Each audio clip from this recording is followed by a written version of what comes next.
Hey Connor, this is Coach Altman.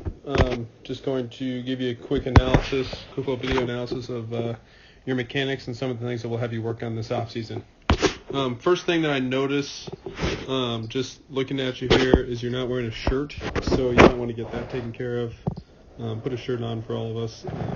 That would be really appreciated.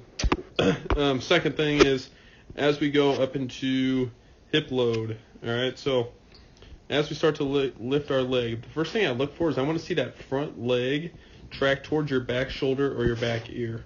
All right, that just gets our hips set in a good position as we start to move down the mound. All right, and as you look, your front leg is doing exactly what it should. It's going towards that back shoulder. All right, so that's good. Okay, I also want to make sure that this back leg is staying vertical and that we're not flexing it, which you're also doing that as well too. So I want to just see this thing posted up there nice and straight, which is good. Last thing that I want to see is I want your front hip to be slightly elevated. Okay, now yours look like they're kind of going straight across if that's your back hip and there's your front. Or if I draw a line from your back hip to your front, yours are going pretty straight across. I want just a slight elevation in that front side. Okay, and that'll also elevate that front a little bit too. And what that'll do is it'll set your hips up in a good position as you start to laterally drive down the mound. Okay, so first phase, hip load. The leg lift is fine. I just want to see that front hip elevate just a little bit more. All right, so as we start to work down the mound, I want you to pay attention to this back foot, and I want you to pay attention to your back knee. Okay, so as we move down the mound, our back knee is what initiates the movement. Okay, and what we should see is some space between that line that I drew and your knee. Okay, which you have a little bit there, which is good. The only thing is see how this knee comes over your toes. All right, see how this knee is coming straight over your toes. Okay, that is not good. Okay, what that means is that we're rotating using our quad and not necessarily our glutes. So we want to rotate with our glutes because those are our hip extenders. Okay, that's what helps you extend your hips the best. All right, when we rotate them on that quad, we're not rotating as efficiently or as powerfully. Okay, so while it looks good on this side, like we're getting that separation between our between that knee and where we started, okay, what we were really seeing is that this knee is actually tracking over our toes, and we're coming up onto our toe super early. And at this point, once you come up onto that toe and that back foot starts to rotate, so see how I noticed that back foot starting to rotate? Once you do that, you're no longer using your glutes to extend your hips, and you're losing a lot of power. Okay, and you'll notice, see how because your leg is tracking towards, like at a bad angle, notice where you land. Okay, see where your foot lands? And then notice where the catcher is. All right, your foot lands exactly where that back leg is tracking towards, which is that way. Okay, the catcher is not even close to that. All right, we want that back knee, that back shin to stay vertical for as long, not necessarily vertical, but we want that thing to go straight towards the catcher. All right, yours is kind of going off at an angle, and we want that thing going straight towards the catcher. All right, that'll allow us to use our glutes to rotate more efficiently. All right, it'll also help with your direction. So those are some things that we'll need to pay close attention to this off season, and we'll try to fix, because if you're not rotating very efficiently, then you're going to lose a lot of power and lose a lot of velocity. All right, so that could be one reason why you don't necessarily throw too terribly hard. Okay, so as I get into front foot strike, this position right here, this is called hip separation, the hip separation phase of our delivery. Okay, and what you'll notice is a couple things.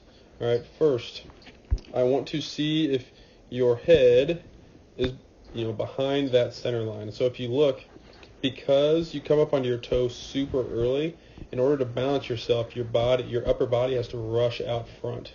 Okay, because when you get up onto this toe, guys tend to get a little jumpy, and they kind of jump towards their target and not necessarily drive towards their target. There's a difference there. And since you're jumpy, all right, that head gets out in front of that line, and you're not able to use your trunk very efficiently. All right, our head, when we get to this position, should still be back behind that line, kind of where that circle is. Okay, the other thing I notice is your arm. All right, so see how your arm, let's do this. See where your arm is, about a 109-degree angle. Okay, we want that thing to be more at about a 90-degree angle. All right, so if I can move it, I don't know if I can here. Okay, we want that arm to be more in here. Okay, and the reason for that is because that's a much stronger and more stable position. Okay, when our arm is this open, when it drags this much, what happens is it can put a lot of pressure on our elbow. It can also put some pressure on your shoulder, okay, which might explain why you kind of have some arm problems from time to time and why they can get sore. Okay, but the reason that your arm is so late to get up and to get to that position where we want it, which is about right here, okay, the reason for that is because all of this back foot, all right, because you come up onto this toe so early and you stop driving with your legs so early, your body has to throw basically from this position, and so your arm doesn't have time to get up and get into a good stable position, and so it drags a lot. All right, and because it doesn't have time to get up, it's stuck here, and it's forced to throw from here, and this can put our arm in some pretty unstable positions, which can lead to possible injuries. All right, so learning how to drive off that back foot is going to be really, really important for you. Okay. Additionally, you kind of also open up early. Okay, so at this point, our glove side, our arms should kind of be in a straight line up here, and our glove should still be up, pointing thumb down. Okay, but you open up pretty early because at this point, you already have your front foot's landed and your body's trying to throw, so the only option it has is to open up that front shoulder early in order to clear itself in order to get your arm through.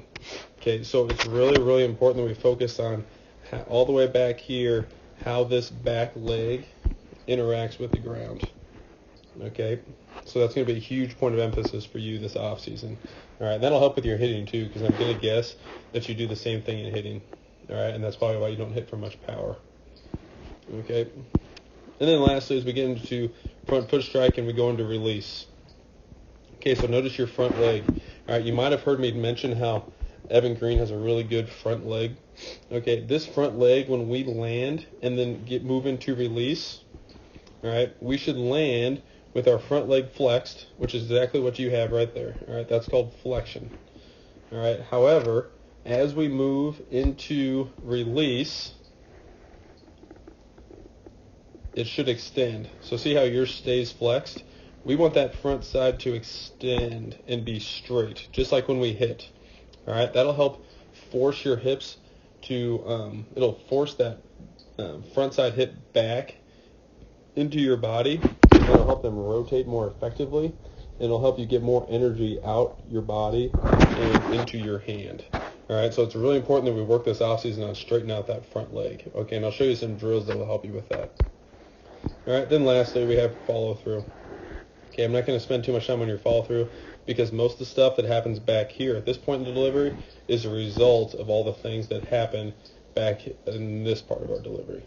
Okay, so we're really going to focus on how you use your backside and how you use your legs in order to drive down the mound. And then we're going to focus a lot on that front leg too, and how it takes that energy that you transferred from the back leg and then sends it back up your body and out your arm. All right. I'll have some pretty specific drills for you that you can do it. And a lot of these issues that we're seeing through your mechanics are pretty common for a lot of guys. And so you'll be doing a lot of the same things as like the Greens and Eli Forsman and some of those guys because they have pretty similar issues. But anyway, if you have any questions, don't hesitate to ask. But I'm really looking forward to getting some of these issues cleaned up so that way we can have a really good and successful spring for you. All right, thanks a lot, Connor. Put a shirt on.